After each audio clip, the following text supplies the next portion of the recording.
మనము మెప్పు పొందుకోవాలి అని అంటే మనము మన యొక్క హృదయంలో రహస్యాల గురించి కాదు ప్రాధాన్యత కలిగి ఉండేది, పరిశుద్ధతను గురించినటువంటి తలంపులు ఎక్కువ కలిగి ఉండాలి.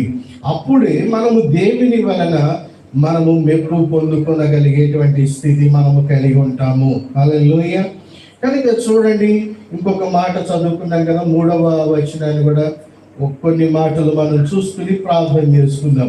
అందుచేత మీరు చీకటిలో మాట్లాడుకునేవి వెలుగులో వినబడును, మీరు గదుల యందు చెవిలిలో చెప్పుకొనినది మిద్దెల మీద చాటింపబడును అని రాస్తున్నాడు.